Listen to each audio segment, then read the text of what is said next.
Toy Story is a film that needs no introduction. It was one of the first 3D computer animated films ever made, and it changed the way people view animation forever and paved the way for many other animations, theatrical or not, to be made. It was that influential. And it's still holding strong to this day.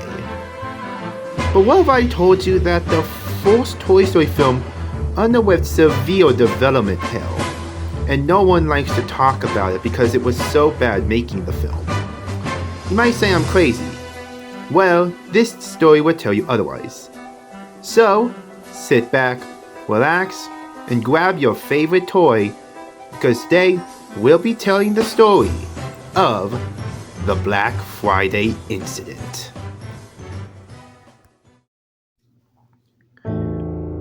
The early stages of production on the film Toy Story were a complete nightmare. The production was a sort of development hell until the infamous Black Friday incident. Disney harassed the then new animation studio Pixar constantly. They were to produce and release the film, and they wanted results as quickly as possible. Disney tried everything to eliminate Pixar's efforts to deviate from the Disney formula, even at times threatening to shut production down. Disney set notes on revisions that they thought would improve the film. They insisted through their notes, which all read, "Eds. The film needs more Eds." The people working on the film at the time struggled so hard to maintain all of Disney's notes and demands.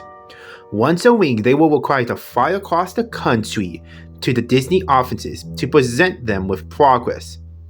Every time they were met with the same response: "Eds. The film needs more Eds." Disney revised the film so hard to meet the deadlines that it resulted in some rather interesting changes. In order to achieve Eds, the film became a lot darker. Woody became a wildly unlikable character, much more angry and far less comedian than in the final film. Bo Peep's role in the story was far more prevalent, often flirtatious towards the male characters, and is the first to accuse Woody of pushing Buzz out the window. Buzz Lightyear was referred to at this point in production as Lunar Larry. He is highly reminiscent of an older superhero, talking in a much deeper voice, and even more deluded and ignorant of his surroundings. The other toys were relatively unchanged, save for minor aesthetic differences. Pixar employees work literally 24/7 non-stop.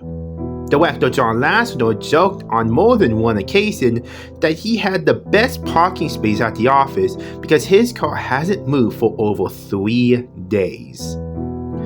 Some of the writers and storyboard artists began to suffer from chronic insomnia. A few writers reported seeing visions of Buzz and Woody taunting them on their lack of process, chanting, "Eds. The film needs more Eds." Many of the initial writers quit due to the stress it was putting on their personal lives, much to the distress of the remaining crew. By November of 1992, there were only 2 of the 5 writers left, and only 1 of the 3 storyboard artists. The remaining storyboard artist was named Ralph Thompson. He joined the Pixar team in the winter of 1987, working on short films such as Tin Toy and Knick Knack. He, at the same time, did some storyboard work for The Nightmare Before Christmas with fellow artist Joe Ranft. Joe came down with a serious illness and hadn't been to work in a week. Ralph worked constantly in fear of the inevitable correction by Disney. More Eds, more Eds. Each presentation meant another world of sleepless nights of rewriting and redrawing the same characters in the same bedroom over and over and over and over again. It was maddening. One morning, John Lasseter, Andrew Stanton and other higher-ups at Viffle came into the office and told everyone what happened at their last meeting. Disney felt that things were not looking very good for the film, and decided that, in less than a week, they see the complete film in storyboards with audio, with massive revisions. There was a general groan and whining from the crew, and they went back to work. Ralph worked harder than all others involved. Sometimes at 2 o'clock in the morning, one of the writers would walk into Ralph's office with a packet of newly written scenes. More to draw, and with more drawings meant more scratched voice work. When the film is still in the writing and storyboard stages, ours would do temporary voices for the story readings. He has Disney's vague instructions racing through his mind. More ads, Edgio, more. We want to assault people, Edgio, this is business. Faster, more ads, move on away, ads, more ads. He thought to himself this exactly. The film needed an edge. It needed to be dark or more cynical. It needed more dark humor in situations. It needed an attitude. Of course, Ralph. Goddamn retard. How couldn't you see it sooner? Edge. All of those hours bent over a desk and all you needed was edge. Why didn't you listen sooner? So he gave the film an edge. The story wheels were flown over with the main crew to the head offices at Disney. The date was November 27th, 1992. Black Friday. The film was brought into the Disney screening room. The reel was about 48.5 minutes long. The movie started out as a Western-style shootout between Woody and Andy, resulting in Andy being shot down. It was revealed that this was just a game played inside of Andy's mind. The film continued on with little problems for about the first 20 minutes or so, though some visual gags seemed off with the overall tone of the film. For example, Mr. Potato Head would pull one of his eyes out and knock him over Bo Peep's dress for a look-see. There were several scenes of Woody yelling at the toys to stop caring about Buzz and to pay attention to him, succumbing in insults and minor acts and violence. The scene comes where Andy can only take one toy to Pizza Planet, and Woody pushes Buzz out the window. Woody offers to shake Buzz's hands with Buzz, only to fall out the window. There was a stark smashing noise. The other toys are shocked and antagonize Woody for what he has done. Woody shows little remorse and screams at Sleeping to make the toys stop harassing him. After much yelling, one of the Green Army men saying the word, "God damn," the toys grab Woody and toss him out the window as well. He falls onto the ground with a low thump, chewing his hoard from the interior of the house. The quality of the storyboards becomes much less refined and almost like chicken scratch. Woody gets up and sees Buzz.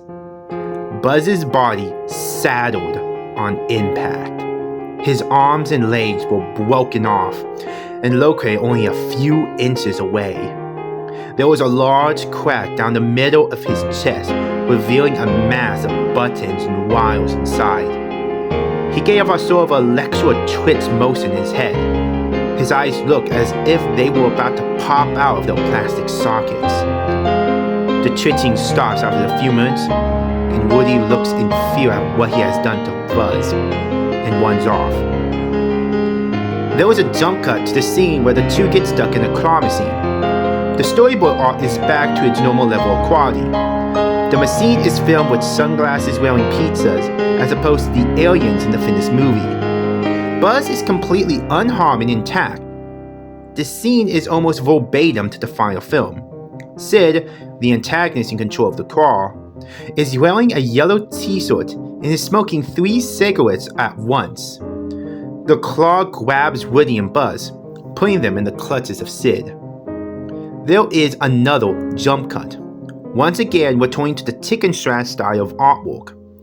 The scene is inside of Sid's room. Woody looks around the room in fear. He tiptoes around the room and collapses after seeing one of Sid's mutant toys. The wheel now shows unrelated test animations of the characters running. A few seconds of Woody, Buzz running in place, a few seconds of Woody running in place, and nearly a minute of the two running together. The footage is distorted, and Span's text is present on the screen, translating to, "It looked like clay models that got life." There is now a shot of Woody standing in front of a black background, and the trademark Pixar ball is rolling around a distance. The animation now is the traditional animation style of a typical 2D Disney film.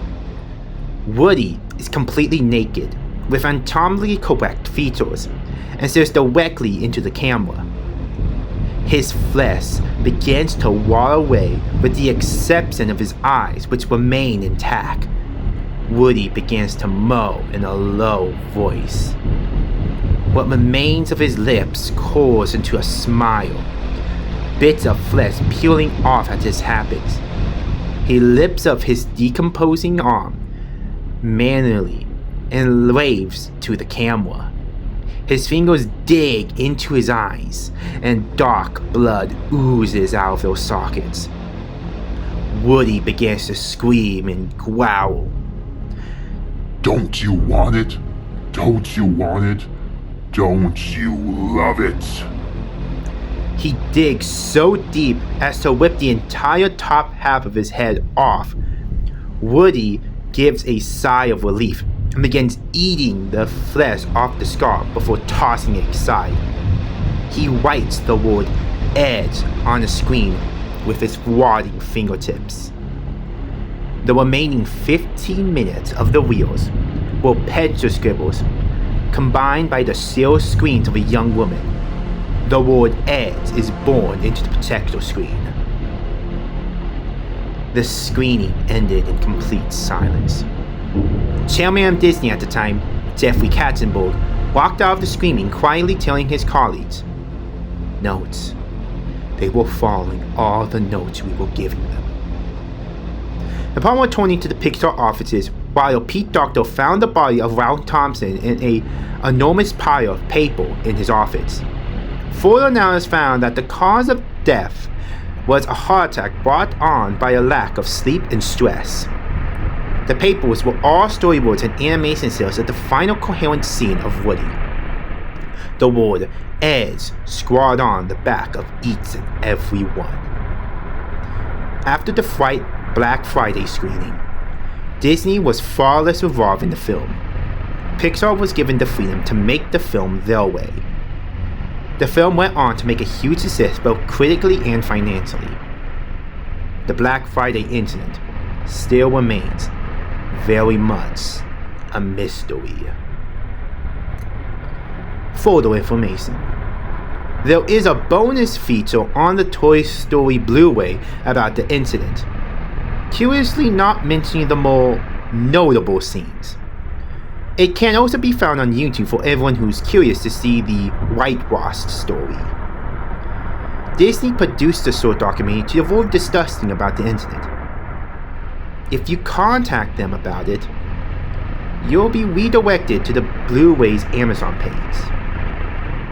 If you even get a response at all.